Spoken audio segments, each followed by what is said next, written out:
Yes, now Famalamo, welcome back to another video on Jazz's TV. Today Jazz is in Dubai. Where's Jazz next? Where's he going next? He's in Dubai today. I'm looking at the penguins in the penguin zoo there.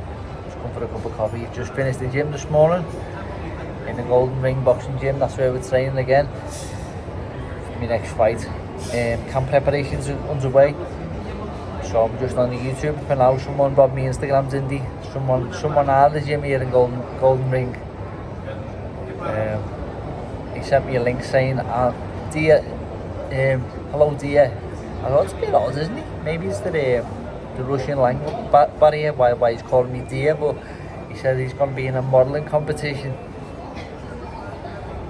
and he wants me to vote for him, and I thought, why not, why not? Click the link. I'm trying to sign up with my email address and all that, my Instagram account, my Twitter account, X, and all of a sudden got an email saying you've logged out of Instagram and your password, you've changed your password and your phone number. I was wounded, proper wounded for about 25 minutes. I was panicking. No, I was panicking. And then I realised no one actually died, didn't he? So I'm not really that bothered, but it just goes to show, doesn't it, how attached we are to social media and stuff like that. And I realised when I come here to Dubai, it's pointless even being in Dubai if you haven't got social media. No, it's good here actually being here without social media and all that bollocks, people just live on it, don't they? And it's nice to have a little break from it, to be honest, it really is. But I do want it back because it took me years of hard work to get my account on like 70,000 followers and the blue tick and all that. So yeah, it does go to show how attached you become to social media and how I use it. I use it as a business tool as well. And what I did realise is a lot of people, and you wish people well in there a lot. You see people fighting fighters. I go in there a lot to message fighters. I haven't got the phone number, but I say well done or good luck and stuff like that. And I realised that's what I use it for massively. But yeah, other than that, it's just online gossip, innit, really. But yeah, am I missing it? Not really, but do want it back, yeah, definitely, because it's good to announce things when you have a fight coming up and stuff like that. And it's a part of society and business and boxing 100% these days. So anyway, yeah, back in Dubai, training here. Good to be back in the gym with Albert. It's good to it's a great little gym where we're training, by the way, Golden Ring. It's predominantly Eastern Europeans, and as it is in Dubai, you see a lot of the time in Dubai, it's more like you see some of the gyms like who's who in there, and the celebrities and the faces and the big on the social media world. But this gym, there's a lot of good fighters in there. It's good to see Albert with good fighters actually getting a camp that he deserves, because he's a great coach. But this is just a fighting gym. There's a lot of people there just for fighting purposes, and that's it really. There's no cameras everywhere and that type of stuff. Hold on, like I don't like social media. I think it's a great tool, by the way. I'm not saying that, I'm just saying that it's nice to be in a place that the Russians are a little bit, I would say, behind the Western world and Eastern Europeans. That's why they're there to fight. And you see there's 2 different camps in there actually. I think there might be 3 actually, I don't know. But yeah, there's Albert's camp, there's a few Eastern European lads, good lads in there, good Russian fighters. One girl I managed myself, and in Albert's camp is myself, Bachkov, John O'Carroll, London Tokoli, Anna Hatt. She's fighting for the title this weekend. I think has he got more fighters than that? I hope I haven't missed anyone out. But yeah, it's a good little gym. But anyway, what am I going on about here? So where are we? What else are we going on? Oh yeah, Brian Phillips signed to Integrity Management, even though the name of the own company, Integrity Boxing. Brian will get a fight soon. Looking to get Brian a fight. He has had a few offers, and he's the right one right now. So yeah, Brian and Jay Carney, they're doing well. What else? Where are we? Yeah, I'm just waiting on a fight date myself. I'm in a contract clause with Maximum, and I can't really speak too much on a contract, but it doesn't seem to be like they're pushing me. So if they don't get behind me, don't give me a fight soon, we'll have to do something else, something beneficial for my own career. So yeah, I would like to see them get behind me, but I don't know if that's the case. As the last fight, which I am tied into a clause for is I weren't even there to win, was I? With the Silva Barrett fight, I was there to get knocked out, let's be honest. Truth be told, I was there to get knocked out, only I knew that I was going to win the fight. So yeah, I think, I don't know if I'm in a contract because I have to be and they have to use me. If they don't use me, I'm happy for them to use me because that means I get a shot at something. I get to defend my own title or I get to fight for the world title eliminate or something bigger along them lines. It was the Ray Ford opportunity not long ago, but that's sort of gone by the wayside because I think from my part I wanted more to go and defend my title in his country for very little purse, and I think he wanted more.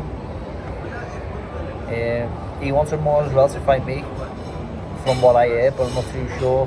But maybe had a bit of back and forth there on the social media. He said something along the lines of he doesn't want to fight for my piece of shit of a title or something like that, he said, and then ends up fighting for the same title on a lesser scale, the Americanized version of the WBA International. So I think it was a WBA NABE or something, I don't know. Anyway, but yeah, they're talking about a fight with him against someone else for the world title. So it looks like to me, Dan, reading between the lines, Matt Toons don't want to push me. If that's the case, I'd be happy if they just say, okay, Jazza, go and do your own thing. But maybe they have something big lined up. But yeah, I'm trying to get words off my manager Lee. He's been busy recently, so yeah, I'm just in the weeds with it, to be honest. I don't know where I am at the minute, so I'm just waiting for some fight news.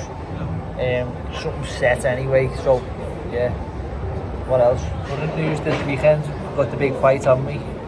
Benn against Eubank Jr. It's going to be massively watched. I'll probably watch it myself maybe, but it's like, do I want to see the fight? I don't want to see it. I really don't want to see it for these reasons, and I don't know if anyone, it sounds like very negative this, but I want Benn to win. But like when you're looking for a sparring partner, you wouldn't even want to go two weights for sparring with a guard and 16 ounce gloves. You wouldn't even want to go up 2 weights, you know. You'd be looking for a sparring partner, maybe 1 weight heavier than you and stuff like that. If that, you know. So to go up 2 weights, it's just clearly a money fight now. I don't begrudge any fight to the money, you know. I'm actually glad. This is the best thing about the old fight, is that they're going to make so much money. And the history behind the fight, and it's like, it's not just Benn and Eubank who making this history here with the dads involved who put them in the situation. It's also Eddie Hearn's dad put him in the situation too, hasn't he? And he's involved in the fight too. It's amazing, really, if you think about it. You couldn't make it up, but I'm just like, I'm a deep guy, me, very deep, and I think if you know what paradigms are, if you ever looked into paradigms, I know where Jazz are going with this one, if you ever looked into paradigms,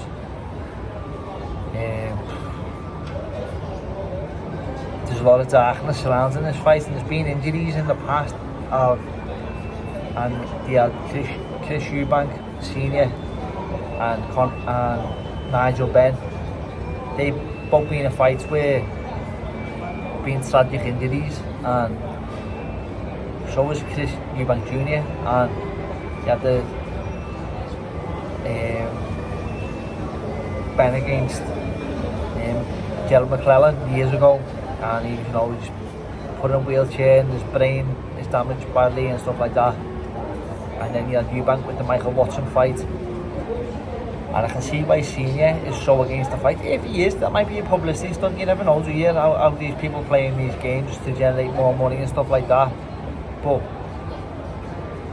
I would say it's genuine, because I wouldn't want to see someone fucking around like that and talking like that if it weren't serious, you know, because it is really serious, and there can be injuries in the sport, as these people know more than anyone. And I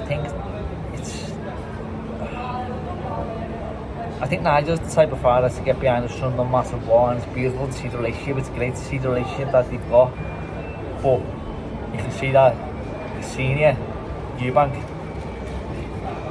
is not so on board with the fight, because I think he believes that he has his brother too, also his brother, he says, got dementia from the fight, and he had complications, and he died, and he believes it's due to that and stuff like that. So I don't really know. I think that I wouldn't like to see it for them reasons, you know, and everyone's getting involved because it makes so much money, and just money's not the be all and end all sometimes, and I get it to an extent, but when it's something like this and it's like 2 weight classes, and it's not even to mention coming off the back of the failed drug test, which he has been cleared, so you've got to give him the benefit of the doubt on that one, haven't you? But like, it's just the money grab in it really, and it's just, I just hope that no one gets injured.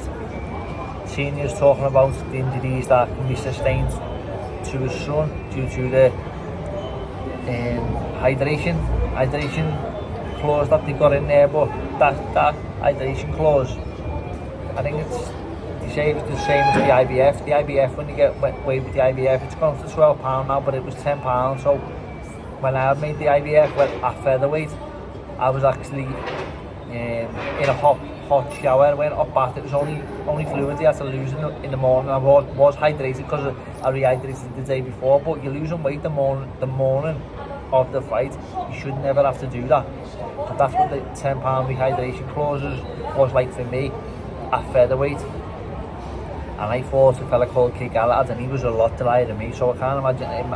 He was probably in a hot bath or like in a sauna or something like that. He had to probably lose weight the morning of the fight when I fought.